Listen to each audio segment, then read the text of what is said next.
Bonsoir tout le monde. Bonsoir mes beautés. Bonsoir mes chéris. J'espère que vous avez la patate. Ce soir, attention, on met les pieds dans le plat, on défonce la porte. On va parler sport, nutrition, santé mentale. Tout ce business qui nous dit comment vivre et qui, au final, nous met plus la pression qu'autre chose. Et pour ça, j'ai un plateau en feu. Voilà, c'est une dinguerie. On a Karim, le frérot qui n'a pas le temps. Pour lui, le seul régime, c'est quand le portefeuille est vide. On a Fatima. La guerrière, son seul cardio, c'est courir entre le boulot et les gosses. Elle va pas nous parler de méditation, je vous le dis.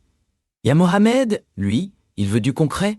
Si dans 5 minutes on n'a pas une solution qui marche, il prend son RER et il se casse. Aïcha, notre petite optimiste, elle a acheté le tapis de yoga et les graines de chi qui servent de déco.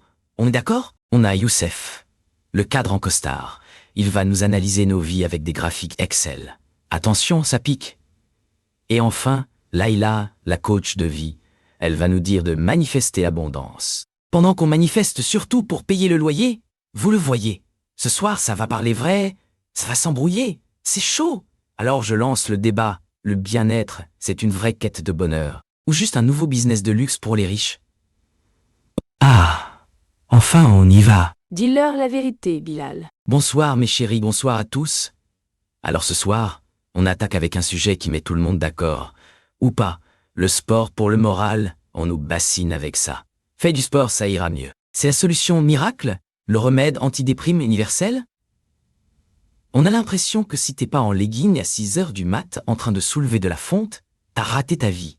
Alors, un faux ou un tox? Le sport, c'est vraiment la seule baguette magique qui nous reste? Ou c'est encore un truc de riche, tu entends? Le débat est ouvert, et je sens que ça va transpirer ce soir. Ah, la bonne blague. Ça commence bien.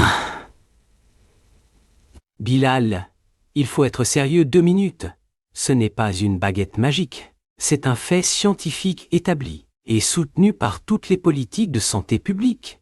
L'activité physique régulière libère des endorphines, réduit le stress. C'est un pilier de la prévention, tant sur le plan mental que physique. Point. On sait par exemple que dès 30 ans, la sarcopénie, la perte de masse musculaire s'installe. On peut perdre jusqu'à 8% par décennie.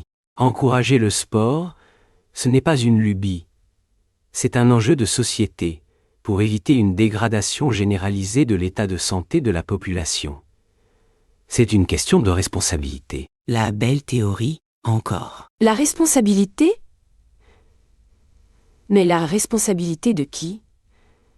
C'est facile de parler de perte de masse musculaire quand on est assis dans un bureau climatisé. Moi, je me lève à 5 heures, je fais mon ménage, je prends les transports, je travaille debout toute la journée à l'usine à porter des charges. Vous croyez que le soir, j'ai envie de mettre un legging pour aller prévenir la sarcopénie?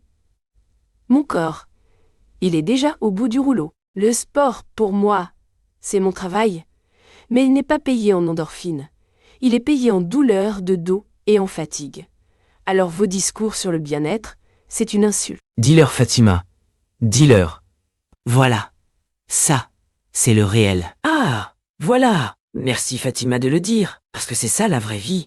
Sophia, avec tout le respect que je vous dois, vous êtes dans vos études et vos chiffres, mais Fatima, elle est sur le terrain. Qui a raison? Celle qui lit les rapports ou celle qui se casse le dos tous les jours? Moi, je vous le dis, l'histoire de Fatima, elle parle à des millions de gens. On peut pas leur demander en plus d'aller courir un marathon après une journée de 10 heures de SMIC. C'est pas possible, faut être logique. Arrête ton cinéma populiste, Bilal, c'est insupportable. Tu simplifies tout pour te faire bien voir. Personne ne demande à Fatima de courir un marathon. La question, ce n'est pas le temps ou l'argent, c'est la volonté, le mindset. J'ai des amis qui dirigent des entreprises du CAC 40 qui ont des agendas de ministres et ils trouvent le temps à 5 heures du matin pour leur séance. Pourquoi? Parce qu'ils ont compris que c'est un investissement. Le premier capital, c'est soi-même. Quand on veut, on peut. Le reste, ce sont des excuses pour justifier l'inertie. C'est une question de priorité. C'est tout. Ah, le voilà, le mindset. La volonté? Mais de quelle volonté tu parles? La volonté de choisir entre payer une facture ou un abonnement à la salle? La volonté de dormir 4 heures pour trouver le temps quand t'as déjà 2 boulots? Ton mindset, il se nourrit pas de pâte à l'eau tous les soirs. C'est facile de parler de capital soi-même quand t'as déjà tous les autres capitaux. Nous, notre capital, il est déjà entièrement dépensé à la fin du mois juste pour survivre. Alors tes leçons de mindset de millionnaire, tu peux te les garder. Ça ne paie pas le loyer et ça ne remplit pas le frigo. Mais c'est la vérité, ça. Oh, la caricature. Mais vous entendez la violence. Vous entendez la souffrance dans les mots de Karim, dans ceux de Fatima. On est là à parler de sport comme d'un produit de consommation, d'un investissement, d'une volonté, mais on oublie l'humain. On oublie que pour certains, chaque jour est un combat pour la dignité. Le sport devrait être une joie, un jeu, une libération. Et vous en faites un outil de plus pour juger les gens, pour les classer entre ceux qui ont la volonté et les feignants.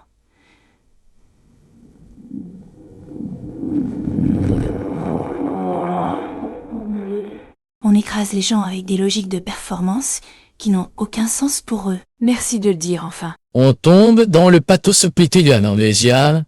Et ici, on tombe l'idée chaud, on tombe dans le pathos. Ce que Nadia nomme la cruauté, c'est en fait le symptôme d'une société qui a perdu le sens de la mesure. On oppose le corps de labeur de Fatima au corps de performance de Rachid. Mais on oublie la leçon fondamentale qu'on trouve déjà chez les stoïciens. L'action précède le sentiment.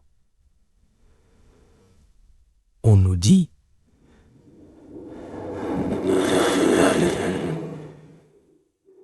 Attendez la motivation, c'est une erreur.